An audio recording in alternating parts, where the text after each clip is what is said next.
Number 6, शर्भावतार। भगवान शिव का छठा अवतार है शर्भावतार। शर्भावतार में भगवान शिव का स्वरूप आधा मृग तथा आधा शर्भ पक्षी का था। शर्भ पक्षी पुराणों में वर्णित 8 पैरों वाला जंतु था जो शेर से भी अधिक शक्तिशाली था। लिंग पुराण में शिव के शर्भावतार की कथा वर्णित है। कथा के अनुसार हिरण्यकश्यप का वध करने के लिए भगवान विष्णु ने नरसिंह अवतार लिया था। हिरण्यकश्यप के वध के पश्चात भी जब भगवान नरसिंह का क्रोध शांत नहीं हुआ तो देवता शिव जी के पास पहुंचे। तब भगवान शिव ने शर्भावतार लिया और वे इसी रूप में भगवान नरसिंह के पास पहुंचे तथा उनकी स्तुति की। तब कहीं जाकर भगवान नरसिंह की क्रोधाग्नि शांत हुई। नंबर 7, गृहपति अवतार। भगवान शिव का 7वां अवतार है गृहपति। एक कथा अनुसार नर्मदा के तट पर धर्मपुर नामक नगर में विश्वानर नाम के एक मुनि तथा उनकी पत्नी शुचिष्मति रहती थी। शुचिष्मति ने बहुत काल तक निसंतान रहने पर एक दिन अपने पति से शिव के समान पुत्र प्राप्ति की इच्छा की। मुनि विश्वनार ने काशी जाकर भगवान शिव के वीरेश लिंग की आराधना की। एक दिन मुनि को वीरेश लिंग के मध्य एक बालक दिखाई दिया। मुनि ने बाल रूपधारी शिव की पूजा की। उनकी पूजा से प्रसन्न होकर भगवान शिव ने शुचिष्मति के गर्भ से अवतार लेने का वरदान दिया। कालांतर में शुचिष्मति गर्भवती हुई और भगवान शिव शुचिष्मति के गर्भ से पुत्र रूप में प्रकट हुए। गृहपति संस्कृत शब्द गृह से बना है जिसका अर्थ है घर और पति का अर्थ है स्वामी। गृहपति अवतार भगवान शिव को दिव्य गृहस्थ के रूप में संदर्भित करता है। यह अवतार शिव को एक ऐसी भूमिका में चित्रित करता है जो सृजन, भरण पोषण और पारिवारिक जीवन की जटिल गतिशीलता के साथ उनके संबंधों को उजागर करता है। अपने अन्य उग्र और तपस्वी रूपों के विपरीत गृहपति अवतार भगवान शिव को एक प्यारे पति, देखभाल करने वाले पिता और समाज के एक जिम्मेदार सदस्य के रूप में प्रस्तुत करता है। गृहपति अवतार में भगवान शिव को उनकी पत्नी देवी पार्वती और उनके 2 पुत्रों भगवान गणेश और भगवान कार्तिकेय के साथ उनके दिव्य निवास कैलाश पर्वत पर निवास करते हुए दर्शाया गया है। यह चित्रण पारिवारिक और घरेलू जीवन के महत्व का प्रतीक है। गृहपति के रूप में शिव आध्यात्मिक खोज और सांसारिक जिम्मेदारियों के बीच सामंजस्यपूर्ण संतुलन दिखाते हैं। नंबर 8, ऋषि दुर्वासा। दुर्वासा ऋषि भगवान शिव के पुत्र कहलाते हैं। माना जाता है कि उनका जन्म भगवान शिव के क्रोध से हुआ था। इसी कारण से उनके स्वभाव में जन्म से ही क्रोध का ज्वालामुखी समाहित है। दुर्वासा ऋषि को छोटी छोटी बातों पर क्रोध आ जाता था और वह श्राप दे देते थे। पौराणिक कथा के अनुसार एक समय जब माता पार्वती भगवान शिव के साथ एकाकी समय व्यतीत कर रही थी, तब अचानक से देवताओं ने उनके एकांतवास में खलल डाल दिया, जिसके बाद भगवान शिव का क्रोध अपने चरम पर पहुंच गया। भगवान शिव का क्रोध देख सभी देवता छुप गए। इतने में माता अनुसूया भगवान शिव और मां पार्वती के दर्शनों के लिए पहुंची।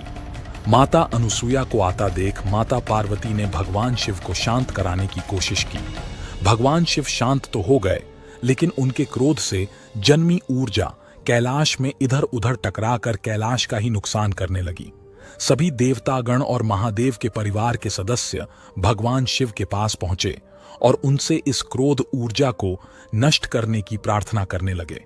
तब भगवान शिव ने बताया कि वह इस ऊर्जा को पुनः अपने अंदर नहीं समा सकते हैं, क्योंकि यह ऊर्जा उनके तीसरे नेत्र से निकली है और उनका तीसरा नेत्र अगर दोबारा खुला तो उससे सृष्टि को और भी नुकसान होगा।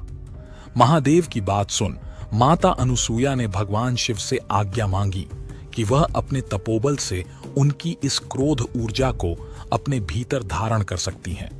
महादेव ने भी माता अनुसूया को आज्ञा प्रदान की, जिसके बाद माता अनुसूया ने इस ऊर्जा को अपने गर्भ में धारण किया।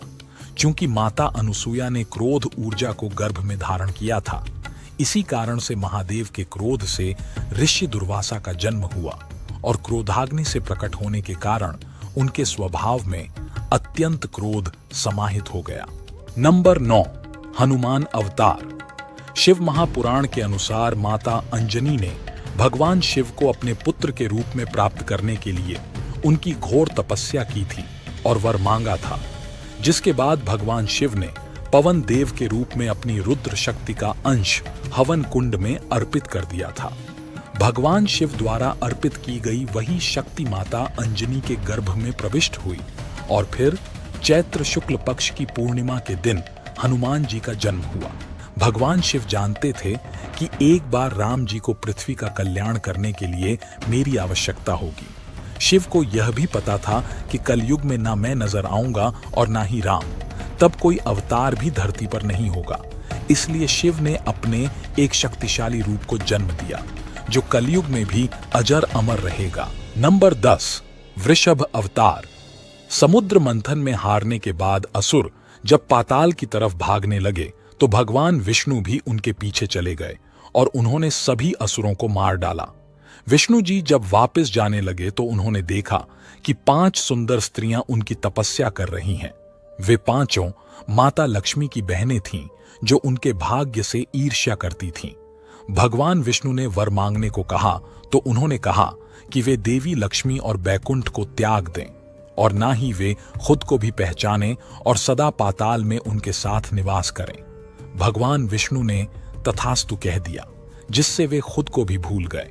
पाताल में रहते समय उन्होंने उन स्त्रियों से कई पुत्र उत्पन्न किए। भगवान विष्णु के इन्हीं पुत्रों ने पाताल से स्वर्ग तक उत्पात मचाया और इनसे दुखी होकर सभी देवों के देव महादेव के पास गए। भगवान शिव ने भगवान विष्णु को पाताल से लाने और उनके पुत्रों को मारने के लिए एक बहुत बड़े नील रंग के वृषभ अर्थात नीले रंग के बैल का रूप लिया और पाताल में जाकर उनका संहार किया। अपने पुत्रों को मृत्यु के घाट उतरता देखकर उन स्त्रियों ने भगवान विष्णु को ये बात बताई तो उन्होंने वृषभ रूपी भगवान शिव से युद्ध किया। उसी समय भगवान गणेश वहां प्रकट हुए और उन्होंने इस युद्ध को रोकने के लिए उन स्त्रियों को अपना वरदान वापस लेने को कहा। उनके वरदान वापस लेते ही भगवान विष्णु को सब स्मरण हो गया। नंबर 11, यतिनाथ अवतार। धार्मिक शास्त्रों के मुताबिक भगवान शिव ने अतिथि के महत्व को समझाने के लिए यतिनाथ का अवतार लिया था। ऐसा कहा जाता है कि एक बार भगवान शिव अर्बुदाचल पर्वत के पास रहने वाले शिव भक्त आहुक और आहुका के घर यतिनाथ के रूप में पहुंचे थे।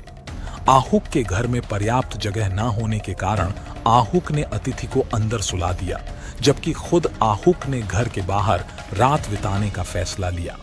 लेकिन रात में वन्य जीवों ने उसे मार दिया।